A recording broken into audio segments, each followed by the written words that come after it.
Assalamu alaikum, dear students. Here I am with the exercise of Ozymandias. In the last lecture, we talked about the poem. We did an explanation of the poem, and we saw what were the themes or what is it that the poet is trying to say in the poem. To carry it forward, I must, in a way, recap the poem before we start with the exercise. Ozymandias basically is a poem about one of the pharaohs, as I told you. It's about Ramses II. And since he was a very powerful king, and he was arrogant because he thought he was powerful, and he thought that he is all powerful, and he thought that he could do whatever he liked, and that brought a certain coldness in him, and that made him brutal, that made him cruel. So it so happened that he, in a way, because you see, we know that power is something that makes you blind to reality, and this is what we saw in the poem, that because Ramses had a lot of power and he enjoyed a lot of you can say authority, so that authority and power in a way blinded him to reality. And what was the biggest reality that he was blinded to? The biggest reality he was blinded to was that he could not see that power, authority, or whatever you have, it changes with time. And then there comes a time where everything ends, it vanishes. And since it vanishes, it does not remain the same forever. So this is one reality that he was blinded to. And again, what blinded him to all this was the absolute power, the absolute authority that he had. And since no one could challenge his rule, no one could challenge his command, so we saw that that made him, he thought of himself, or he considered himself more than a human being. And he started thinking that the statue that he was making will make him immortal. And since that statue will make him immortal,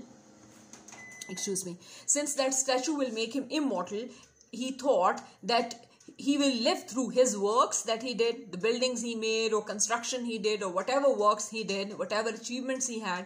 He thought that they will keep on, you can say, fretting people, and keep on showing his authority and power till the end of time. But we all know that time does its own ravages. Nothing remains forever, and all that is created in this world is mortal.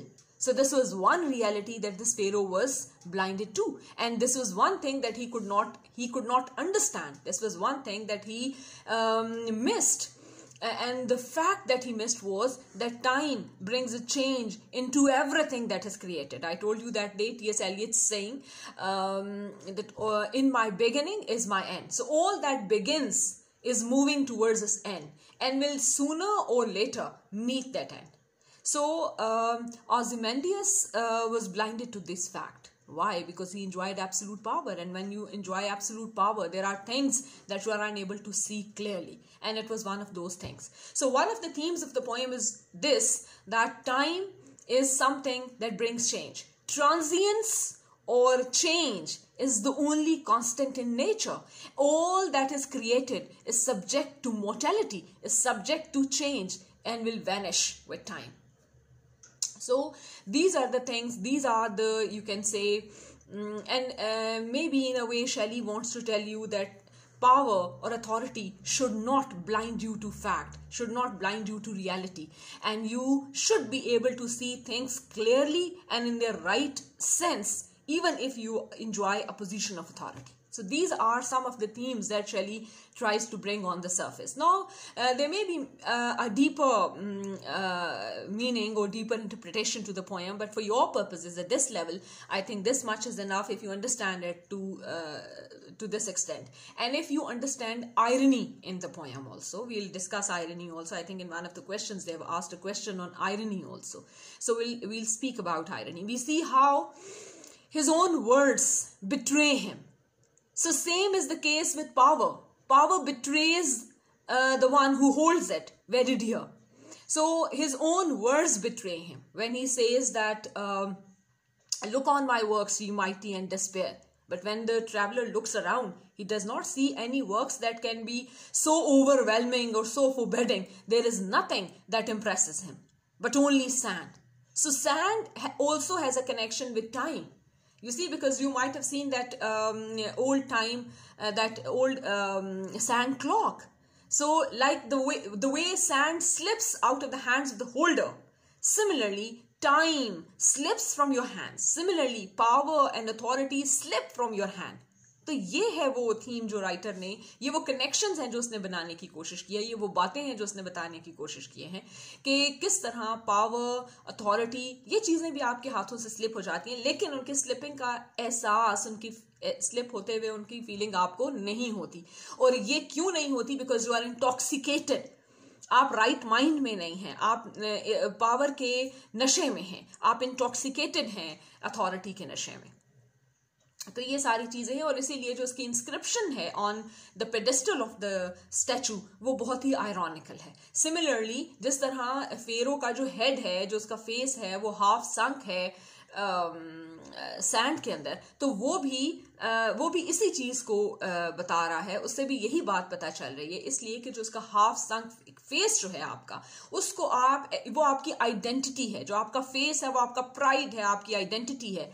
तो जब वो half संक पड़ा हुआ है तो इसका मतलब है कि जो आदमी अपने पेडेस्टल को, जिसको कि वो इसलिए क्रिएट कर रहा था to make himself and his works immortal, और वो ये कंसिडर कर रहा था कि इस स्टैचू के जरिए वो एक हमेशा इमॉर्टल रहेगा और हमेशा आने वाले वक्तों तक लोग उसको जानेंगे और उससे डरेंगे. तो वो जब वो खुद स्टैचू ही स्टेबल नहीं रहा और वो हाफ संक है उसका फेस सैंड में, तो वो कैसे क्लेम कर सकता है, कैसे आने वाले वक्त के लोगों को वो इम्प्रेस कर सकता है, कैसे डरा सकता है, या कैसे इम्प्रेस कर सकता है अपनी अथॉरिटी के साथ. तो इसी तरह ये जो है, these are the ironical elements in the poem. Okay, will go to the exercise. The first question says, what is the theme of the poem Ozymandias? Now, as we just discussed, there are two major themes. One of the major themes is that power, authority are elusive. ILLUSIVE. Elusive means they are an illusion. वो उनकी हकीकत कोई नहीं है, वो एक मिराज है, वो एक सराब है, वो एक ख्वाब है जिसको इंसान हकीकत समझ लेता है, और फिर उसके नशे में वो ऐसी फैसले करता है, ऐसी बातें करता है जो आयरॉनिकल होती हैं, जो they become a laughing stock for people to come and for future generations. तो इसका एक तो ये थीम है. दूसरा तो एक थीम तो ये हुआ कि जो पावर है, जो अथॉरिटी है, वो ब्लाइंडिंग इफेक्ट है उसका उस शख्स पर जो the one who gets intoxicated by power. दूसरी इसमें ये बात है इससे रिलेटेड कि टाइम ब्रिंग्स चेंज, और जैसे मैंने कहा कि change is the only constant in nature. Change ही एक कांस्टेंट है नेचर में, और चेंज एक ऐसी चीज है जिसको no one can prevent change, and all that has been created is subject to change and transition. तो ट्रांजियंस जो है वो और इस बात को, जब आप अथॉरिटी में हो, जब आप पावर में हो, जब आप at the peak of your power हो, तो इस बात को अंडरस्टैंड करना कि all that you are proud of today, all that you are arrogant of today will go away, will leave you, and one day you will be you will be as helpless as anybody else. One day you will die like everybody else. तो ये इस fact को, इस reality को अपने जहन में रखना और अपने साथ साथ रखना हर वक्त बहुत ज्यादा जरूरी है. These are the themes of the poem.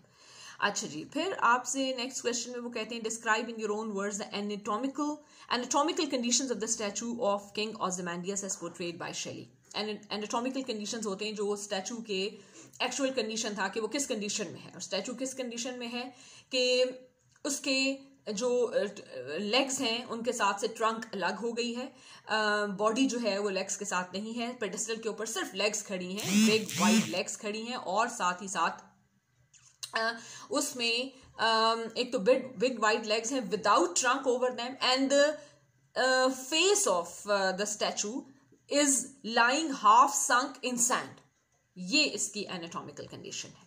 What is the tone of the poem Ozymandias? अच्छा, टोन होती है पोएम की the mood, that the mood of the poem. Basically tone है मूड। जैसे हम कहते हैं ना कि किसी ने ये कहा तो उसकी टोन कैसी थी बात करने की, तो जो इस पोएम की टोन है वो आयरॉनिकल है। इसमें जो मेजर टोन के अंदर जो मेजर एलिमेंट है वो आयरनी का एलिमेंट है, कि पोएट ने आयरनी यूज की है। और मुझे तो पढ़ के ऐसा भी लगता है जैसे सटायर भी यूज किया है उसने, सटरिकल टोन भी है कहीं कहीं, और कुछ ऐसा है कि वो जैसे कि तंज कर रहा हो एक ऐसे शख्स पे, दिल ही दिल में हंस रहा हो कि जो बहुत बड़ा किंग था और बहुत एरोगेंट था और बहुत पावरफुल था, और अपनी उस पावर पे, उन सब चीजों पे, he was very proud of all of his authority and his achievements। लेकिन आज जब उसने ये इंस्क्रिप्शन भी लिखी कि आप मेरी चीजें देखें और डिस्पेयर करें, और जब हम देखते हैं तो हमें कुछ भी नजर नहीं आता। और उसकी तो पावर इतनी भी नहीं थी कि वो अपना स्टैचू ही एक ऐसा बना लेता, because it is made in stone, तो एक ऐसा स्टैचू ही बना लेता जो रहती दुनिया तक जिससे लोग इंप्रेस होते, वो भी नहीं बना सका। Even the things that were put on stone, और क्या रह गया पीछे, रह क्या गया? एक टूटा हुआ स्टैचू, और उसके चेहरे पर जो एक्सप्रेशंस हैं, फ्राउन है, जो रिंकल्ड लिप है, जो स्नीयर ऑफ कोल्ड कमांड है, वो रह गया। So the world knows him today as a cold person who was brutal, cruel, more than his achievement or being impressed by his power। तो ये इसकी टोन जो है आयरॉनिकल है, सटरिकल है, इसको आप सार्केस्टिक भी कहते हैं, इसमें सार्केज्म है इस टोन के अंदर। And he tries to, through this ironical tone, he is trying to tell you that all that is created is subject to vanishing, is subject to an end, is subject to destruction. तो ऐसी चीजें जो destructible हैं, जो खत्म हो जाने वाली हैं, उन पे क्या फख्र करना, यानी ये इसकी टोन है। ये है वो आयरनी जो उसने बताने, थ्रू टोन उसने कन्वे करने की कोशिश की है। अच्छा जी, नेक्स्ट क्वेश्चन है, throughout the poem Ozymandias Shelley uses alliteration, give some examples and show what purpose do they serve. अच्छा, एलिटरेशन जो है मैंने आपको बहुत दफा पहले भी पोइट्री करते हुए बताया है। एलिटरेशन क्या होती है? एलिटरेशन कहते हैं जहां पर साउंड्स, कुछ साउंड्स इकट्ठे थोड़ी सी स्पेस में, एक लाइन में या दो लाइनों में इकट्ठे कोई एक या दो साउंड्स रिपीट हो रही हों, और इस तरह रिपीट हो रही हों कि जब आप उसको पढ़ें, उस लाइंस को, या उनको सुने पढ़ता हुआ, तो आपको एहसास हो कि हाँ ये साउंड इसमें रिपीट हो रही है। Alliteration serves a lot of purposes. Alliteration एक तो सबसे बड़ा पर्पस जो प्ले करती है या सर्व करती है वो है रिदम क्रिएट करने का, एक रिदम देती है। जैसे आपने म्यूजिक में देखा ना, ऊपर नीचे जाती हैं साउंड्स, कोई तेज साउंड होती है कोई कम, तो उससे रिदम क्रिएट होता है। तो ये सिम्फनी रिदम क्रिएट करने के लिए होती हैं। सेकेंडली, रिदम जो क्रिएट किया जाता है वो एलिटरेशन के थ्रू वो वैसा ही होता है जो थीम के साथ मैच करता है। कभी कभी राइटर हार्ड साउंड्स को इकट्ठा करते हैं, कभी वो सॉफ्ट साउंड्स को इकट्ठा करते हैं, कभी हिसिंग साउंड्स को इकट्ठा करते हैं। तो इसमें बहुत सी जगहों पर आपके पास है ये एलिटरेशन यूज हुई है। अच्छा, अगर आप ये देखें सेकंड लाइन में, अगर आप देखें of the poem, who said two vast and trunkless legs of stone stand in the desert, near them on the sand half sunk a shattered visage lies whose frown and wrinkled lips। स sound जो है ना, इसमें ट भी है लेकिन ट कम है, और स साउंड आप देखें कितनी दफा आती है, और उस स साउंड की वजह से एक तो फ्लो है रीडिंग में, रीडिंग रुकती कहीं नहीं है। सेकेंडली, एक हिसिंग साउंड क्रिएट होती है। देखिए, हिसिंग जो है ना वो स्नेक की होती है हिसिंग, और हिसिंग जो है दैट शोज स्नेक को कैसे हम लेते हैं, यानी एक ऐसी चीज जो खामोशी से आएगी लेकिन जो पॉइजनस है, जो डेंजरस है। तो ये जब ये सारी बात हो रही है, तो जो हिसिंग साउंड है, इट में स्पीक अबाउट, राइटर ने थ्रू साउंड्स ये आपको बताने की कोशिश की है कि ये जो फेरो था ये कोई इतना इसके अंदर बहुत ज़्यादा ह्यूमैनिटी या बहुत ह्यूमेन नहीं था, बल्कि he was cruel, he had cold. देखिए, अब जैसे इन साउंड से निकलते वक्त एकदम फिर आगे एक और साउंड आती है, कोल्ड कमांड। देखिए, k sound, that is a little, that k sound is a little heavier than s sound. तो वो उसमें आप कोल्ड कमांड, अब कमांड में क्या होता है, जब कोई शख्स हुक्म देता है और कोई बादशाह हुक्म देता है जो कि बहुत पावरफुल बादशाह होता है, तो वो हुक्म कैसा होता है, वो ऐसा होता है जैसे कोई हैमर बज रहा हो। इट्स लाइक हैमरिंग, सब सुने, इससे आप बच नहीं सकते। तो ये कोल्ड कमांड के वक्त इसलिए उस सारे सॉफ्ट स साउंड के अंदर एकदम क साउंड्स आई है, कोल्ड कमांड। अच्छा, फिर आप देखें कि वो स साउंड कंटिन्यू हो रही। Tell its sculptor will those passions red, which yet survive, stamped on these lifeless things, the hand that mocked them and the heart that fed. तो ये यानी लास्ट लाइन को छोड़ के ऊपर तक स साउंड की जो रेपिटेशन शुरू से चली थी वो एंड तक फर्स्ट पार्ट के चल रही है, ऑक्टेव के चल रही है। और ये क्यों चल रही है? इसलिए कि राइटर आपको ये बताना चाहता है कि किस तरह की ये जो हिसिंग है, so this pharaoh had been, you can say, so cruel, so cold, so brutal and so intoxicated with power and authority कि वो उसमें शायद जो ह्यूमन एलिमेंट था वो कहीं छुप गया था, शायद जो कहीं पर कोई इंसानियत की बात थी शायद वो कहीं छुप गई थी। And he had become a serpent, serpentine जो उसके डिजायर्स हैं। अच्छा, अब वो सर्पेंटाइन जो डिजायर्स और फीलिंग्स हैं, स्नेक लाइक जो फीलिंग्स हैं, वो कुछ भी हो सकती हैं, वो डेंजर की हो सकती हैं, पॉइजनस हो सकती हैं, वो इवन ये डिजायर जो है कि मैं इमॉर्टल हो जाऊं और कभी ना खत्म हो, और ये कि लोग जो मुझे हमेशा याद रखें बहुत पावरफुल किंग के तौर पर, और मेरी चीजें देखें और डिस्पेयर में चले जाएं, वो भी तो एक सर्पेंटाइन डिजायर है। तो ये इस एलिट्रेशन के जरिए ये पर्पस सर्व किया गया है। Okay, describe the rhyme scheme of the poem. अच्छा, rhyme scheme of the poem जो है वो जैसे कि मैंने आपको कल जो एक इन द लास्ट लेक्चर जो ओzymandias के एक्सप्लेनेशन में था उसमें एक लिंक शेयर किया था सोनेट के बारे में। उस सोनेट के लिंक में आपने अगर देखा तो उन्होंने राइम स्कीम्स भी बताई थी पेट्रार्कन सोनेट की। तो ये आप देख लें, A B एंड देन इसकी जो राइम स्कीम है, ओके, तो जो इसकी राइम स्कीम है अगर आप गौर से देखें इसमें थोड़ी सी, अच्छा अगर आप राइम स्कीम में देखें तो थोड़ी रेगुलर राइम स्कीम नहीं है। एक्चुअली ये राइटर्स की चॉइस होती है, बेशक अगर सेट राइम स्कीम्स हों भी किसी खास फॉर्म ऑफ पोइट्री की, तो राइटर्स की चॉइस होती है कि वो उसको they can change it a little. तो यहाँ इन्होंने क्या राइम स्कीम में देखिए, लैंड सैंड ए हो गया, स्टोन फ्राउन बी हो गया, फिर कमांड अगैन ए, फिर रेड एंड फेड राइम कर रहे हैं, थिंग्स राइम नहीं कर रहा। फिर इसी तरह अगर आप नीचे देखें, अपेयर, डिस्पेयर, बेयर ये राइम कर रहे हैं, किंग्स राइम नहीं कर रहा, और डिके एंड अवे राइम कर रहे हैं। तो इसी के मुताबिक आप राइम स्कीम क्रिएट करेंगे, और ये राइम स्कीम जो सेट पेट्रार्कन सोनेट की राइम स्कीम होती है, जो the world is too much with us की थी, वो नहीं है। शैली ने स्कीम को थोड़ा सा डिस्टर्ब किया है, या आप कह लें कि थोड़ा सा चेंज किया है फॉर हिज पर्पसेस। ये भी एक रिदम क्रिएट, क्योंकि देखें ये जो राइम स्कीम है ये भी रिदम को हेल्प करती है, तो ये एक खास रिदम क्रिएट करना और फिर उसको डिस्टर्ब करना again to match with the theme. अच्छा जी, उसके बाद हमारे पास अगला क्वेश्चन है, describe the imagery of the poem Ozymandias. What sort of picture does it evoke? How much the imagery contributes to the tone of the poem? अच्छा, अब यहाँ पर 2-3 पार्ट्स हैं इस क्वेश्चन के।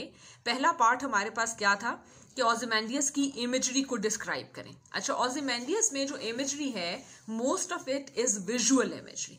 विजुअल इमेजरी क्या होती है? जो एक वर्ड पिक्चर होती है, ऐसे वर्ड्स या ऐसे कॉन्सेप्ट से ऐसी बातें that bring a picture in front of our eyes. अगर आप पोएम को देखें तो आपका जो ये स्टैचू को जो स्टैचू की एनाटॉमिकल कंडीशन बताई है, दैट इज, तो जो स्टैचू की एनाटॉमिकल कंडीशन है वो खुद बड़ी इट्स अ वर्ड पिक्चर, जिससे आपके जहन में एक पूरा स्टैचू आ जाता है कि वो कैसा होगा। जैसे देखें यहाँ पर जो उसने कहा है, two vast and trunkless legs of stone stand in the desert and near them on the sand half sunk shattered विजर्स लाइट हुज फ्राउन। अच्छा, ये पहले तो आपके जहन में स्टैचू की कंडीशन आती है, उसके बाद अच्छा ये जो ऊपर आपका क्वेश्चन था ना about the anatomical conditions of the statue, उसमें आप इसकी जो सारी आपने चीजें लिखी हैं वो सारी थ्रू वर्ड पिक्चर क्रिएट की गई। आपके जहन में एक पिक्चर आती है।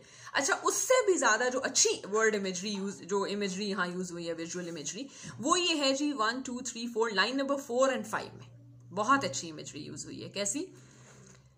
whose frown and wrinkled lip and sneer of cold command. ऐसे आपको ऐसा लगता है जैसे आपने थ्रू वर्ड पिक्चर, अभी आपके सामने तस्वीर नहीं है, but the writer seems to have sketched a picture of his face, a photo of him in front of you through through describing these 3 things, उसका फ्राउन, उसका रेंकल्ड लिप, उसका स्नीयर ऑफ कोल्ड कमांड, ये दिखाकर उसने आपके सामने एक ऐसी पिक्चर ले आया है जिससे आप इमेजिन कर सकते हैं his personality, what kind of a person he would be, what kind of facial expression he must be wearing at the time when his statue was being made.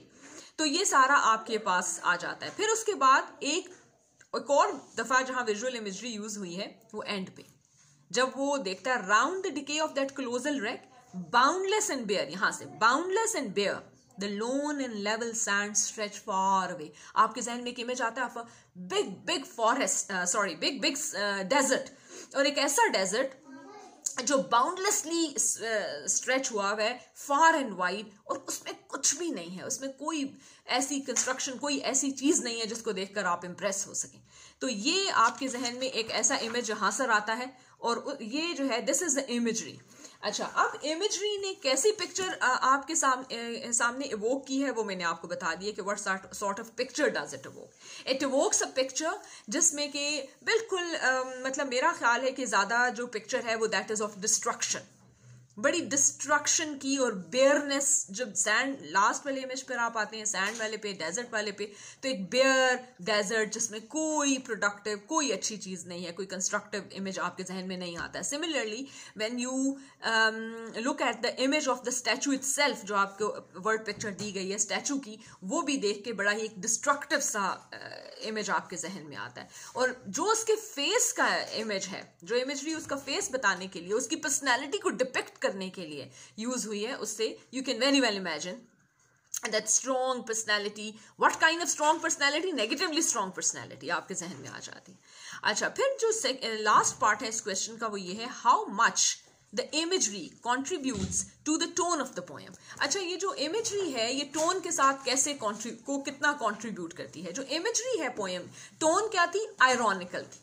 Imagery क्या कर रही है? उस irony को आपको ज्यादा अच्छी तरह एक्सप्लेन कर रही है. कैसे? जब आप स्टैचू की हालत देखते हैं तो आपके जहन में एक बहुत ही टूटी फूटी डिस्ट्रक्टिव सा इमेज आता है. वो डिस्ट्रक्टिव इमेज आप ने वो डिस्ट्रक्टिव इमेज दिखाने का मतलब है a person who could not ensure the safety of a statue, how could he ensure कि वो till the end of time उसकी बाकी चीजें जो उसने बनाई हैं वो खड़ी रहेंगी और लोग उनको देखकर इंप्रेस होंगे और डरेंगे, घबराएंगे. ये तो हो नहीं सकता था. तो ये आयरनी सबसे पहली तो इस तरह वो कर रही है.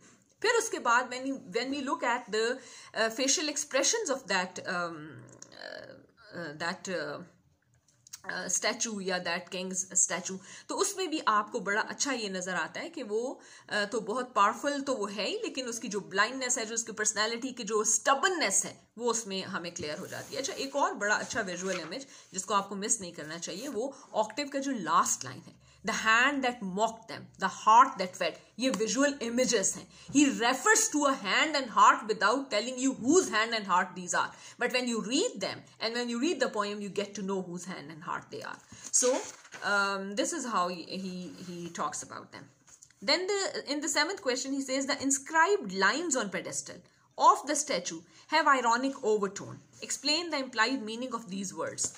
अच्छा, ये आप जरूर जहन में रखें and you should have a clear idea about this कि ये जो इंस्क्रिप्शन थी on the pedestal of the statue, ये बड़ी इंपॉर्टेंट है. This has a good significance, इसलिए बिकॉज दैट हैज जो आयरनी थ्रू आउट राइटर ने यूज की है, जो सार्केज्म, जो सटायर उसने थ्रू आउट यूज किया है, उसका जो फाइनल फ्लेवर है, जो आप कह सकते हैं जो बिगेस्ट फ्लेवर है, वो आपके पास कब आता है? उसका बिगेस्ट फ्लेवर आपके पास आता है जब आप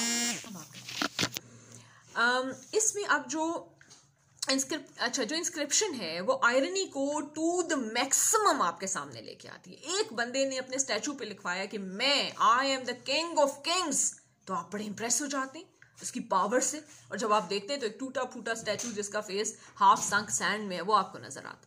हाउ आयरॉनिकल. मैंने आपको बताया था पिछले लेक्चर में आयरनी क्या होती है. Irony is when what you are saying and what actually is there are different, they are opposite to each other. जहां पर दो चीजें ऑपोजिट होती हैं, जो आप कह रहे हैं, जो आप कर रहे हैं, या जो आप कह रहे हैं जो नजर आ रहा है वो, या जो आप कह रहे हैं और जो हकीकत है, जब वो कंप्लीटली ऑपोजिट होते हैं, दैट इज आयरनी. तो इसमें आयरॉनिक ओवरटोन क्या है? आयरॉनिक ओवरटोन आपके पास यहाँ ये है कि जब वो, तो पहली बात तो ये हो गई कि जब वो कहता है I am king of Kings, आप हैरान रह जाते हैं टूटा फूटा स्टैचू कैसे ही कह सकता है, दुनिया में तो बहुत से पावरफुल किंग्स हैं और आज भी हैं। फिर उसके बाद जब वो कहता है लुक ऑन माई वर्क्स ये mighty that you may be very powerful but when you look at my works look at what I have done and despair, जब तुम मेरे काम देखोगे जो मैंने किए हैं तो तुम्हें अपने काम तो कुछ भी नहीं लगेंगे, you will be desperate to gain as much power and achieve as much as I have done. लेकिन द बिगेस्ट आयरनी इज कि जब वो ट्रैवलर इर्द गिर्द देखता है तो उसे कुछ भी नजर नहीं आता, दूर दूर तक सिर्फ सैंड है, सिर्फ रेत है। और मैंने आपको पहले भी बताया था कि जो मिट्टी है ना वो फर्टाइल होती है, रेत तो फर्टाइल भी नहीं होती, रेत तो खुद एक डिस्ट्रक्टिव इनफर्टाइल किस्म की चीज है। तो जब वो इर्द गिर्द देखता है तो उसे कुछ भी नजर नहीं आता, सिर्फ और सिर्फ ravages of time नजर आते हैं। These are the sand here denotes ravages of time। ये सैंड जो है ये डिनोट कर रही है उन ravages of time को कि किस तरह उसको क्या नजर आता है, हर तरफ बिखरा हुआ, सिर्फ और सिर्फ ravages of time, वक्त की डिस्ट्रक्शन उसको नजर आती। तो ये सबसे ज्यादा आयरॉनिकल है। व्हेन राइट योर कंसिडर्ड, अब ये राइटिंग सजेशंस में अगर आप देखें, right your considered views in one paragraph on the implications of these lines, तो आप अगर देखें तो ये वही लाइंस हैं, ये जो सारी बातें हमने 7th क्वेश्चन के आंसर में की हैं उनको एक पैराग्राफ की फॉर्म में वो चाहते हैं कि आप लिखें।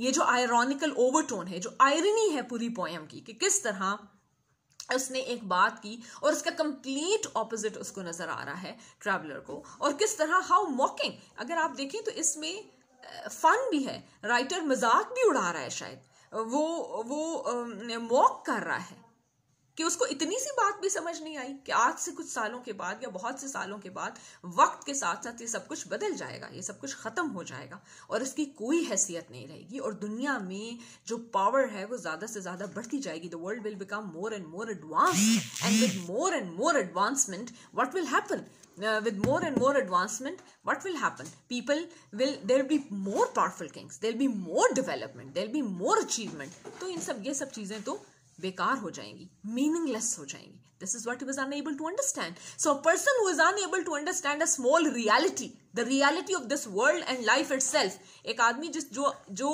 इतनी सी reality नहीं समझ सकता, हम कैसे उसकी बात को सही समझ लें? See, हम कैसे समझ लें कि वो right state of mind में है? ये है आयरनी कि जो आदमी एक छोटी सी बात नहीं समझ सकता, how can you take him seriously, और वहां वो कह रहा है कि I am the king of kings. तो ये सब चीजें आपस में आयरॉनिकली कनेक्टेड है। Okay, all right. अच्छा जी, ये सारी चीजें आप पढ़ लें। एक्सरसाइज को एक नजर देख लेते हैं। मैं चाह रही थी थोड़ा सा ये जो बाकी एक्सरसाइजेज हैं इनमें आपको 3-3, 4-4 जुमले बता दूं सो दैट यू अंडरस्टैंड कि इनको कैसे आपने हैंडल करना है। Fill in the blanks with one of the following words, everybody, everywhere, everything, ये 3 choices हैं। It's the biggest shop in the city, they sell everything. Everybody is hungry because it's dinner time. Do you have everything you need for your holiday? The party was great, everybody enjoyed it. My brother knows everything about football, he loves it. The center of Nathia Gali is beautiful, but there are tourists everywhere. Islamabad, a brilliant city, but Islamabad is a brilliant city, but everything is quite expensive. Their garden is full of flowers. There are roses and tulips everywhere. I like my new job. The work is interesting and everybody is very friendly. I haven't got a car. I travel everywhere by public transport. Now you have grammar. अच्छा, grammar के अंदर उन्होंने ज़्यादा आपका focus किया है future tense के ऊपर। तो future progressive क्या होता है? Progressive tense कहते हैं continuous tense को। ये जो second आपकी जो grammar में A exercise है जिसमें आपने future progressive लगाना है, तो उसमें आपको ब्रैकेट में उन्होंने वर्ब्स दिए हैं, इनको आपने फ्यूचर प्रोग्रेसिव में चेंज करना है। तो आपने क्या, जैसे मैं आपको कुछ थोड़े से करके दिखाती हूँ। Ayaan will be coming to the party on Saturday, we will be meeting him tomorrow, this time next week he will be flying to Saudi Arabia, at 6 o'clock on Friday they will be singing the new song, it may be और will be, क्योंकि अगर आप ये number 5 में देखें तो उन्होंने to rain भी लिखा है और प्रॉबेबली भी लिखा है। जब प्रॉबेबली होता है तो मे या माइट आता है, तो आप यहाँ लिखेंगे इट मे बी और इट विल बी और it shall be raining when I reach मरी।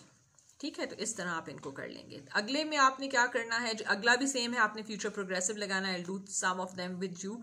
Eight midnight we will be sleeping, this time next week we will be sitting at the beach, at 9 I shall be or will be watching the news. Tonight we will be cramming up for our English test. They will be dancing all night. In C, they say fill in the blanks using the verbs in parentheses, that is the brackets, in the future tense. अब आप इसमें आपने जो verbs दिए हैं उनको future tense में use करना है. तो I'll do some of them for you. Zainab will come to the party on Saturday. We will meet him tomorrow. This time next week he will fly to Dubai. At 6 o'clock on Saturday they will be singing the new song. और आप देखिए 5th में दोबारा rain है, to rain and probably दोनों हैं. तो आप कैसे करेंगे? It may be और will be raining when I reach Naran. ठीक है. अच्छा, अगली जो एक्सरसाइजेज हैं डी बी और ई बी, इसमें उन्होंने ये किया है कि आप फ्यूचर टेंस लगा सकते हैं, will, shall. आप गोइंग टू यूज कर सकते हैं. एक्चुअली गोइंग टू का भी वही मतलब है जो फ्यूचर टेंस का है, यानी आई एम गोइंग टू से this, I will be saying this और आई विल से दिस, ये एक ही बात हो गई. और या आप इसमें लगाएं प्रेजेंट सिंपल. अच्छा, प्रेजेंट सिंपल जो है वो मेनी टाइम्स यूज होता है एज फ्यूचर टेंस. जैसे अगर मैं कहूं कि आई हैव टू हरी, यहां पर एक है भी, we have to hurry, our train leaves in 5 minutes. मेरी ट्रेन 5 मिनट में जाने लगी है. अब 5 मिनट के बाद जाएगी तो ये फ्यूचर है, लेकिन मैं कहती हूँ my train leaves in 5 minutes. तो मैंने लीव्स क्या है? Present simple. प्रेजेंट सिंपल मैंने यूज किया टू मीन फ्यूचर, इसलिए उन्होंने आपको बताने के लिए एक्सरसाइज दी है कि going to, present simple and future, will, shall, ये सारे जो हैं ये फ्यूचर के लिए आप यूज कर सकते हैं. मैं I do some of them for you. The fridge is empty. Will you go and get some food please? We have decided that we will have a dinner at a restaurant tomorrow. The weather report said that it was going to be sunny tomorrow. लेकिन going to be sunny tomorrow. What does that mean? Going to be hoga, will be sunny tomorrow. Rubina said that she would not cook for him anymore. Shakil, do you hike with us next Saturday? We have to hurry. The train leaves in 5 minutes. See? Leaves in 5 minutes. अब लेकिन आप ये future को refer कर रहे हैं through present simple. They are hungry. I'm going to get some milk and cornflakes for breakfast. अगर आप E पर आ जाएं, उसके भी मैं आपको कुछ कर देती हूँ. सेम एक्सरसाइज है E भी. I love Naran. अब देखिए probably भी है, go भी है, तो फिर आप probably के लिए आप may लगा सकते हैं, और अगर आपने future लगाना है तो फिर आप will लगा सकते हैं. I love Naran. I may go there next year. Yeah, I will go there next year. Our train leaves at 4:47. Again, it's in future, but we are using present simple. What will you wear at the party tonight? I haven't made up my mind yet, but I think I'm going to find something nice in my mom's wardrobe. I'm going to, देखिए अब I am going to, this seems to be present progressive, लेकिन ये going to जो है ये future को denote करता है, future के बारे में बात करता है. Okay, so much for today girls. Please इसको पोएम को पढ़ें. इसके जो राइटिंग सजेशन में एक पैराग्राफ उन्होंने आपको लिखने का कहा है उसको लिखें, और इसके साथ साथ आप जो बाकी एक्सरसाइजेज हैं जो हमने ब्लैंक्स कुछ की हैं कुछ नहीं की, जो ब्लैंक्स रह गई हैं उनको फिल इन करें, उनको पूरा करें. And I will see you in the next video. Till then, thank you very much.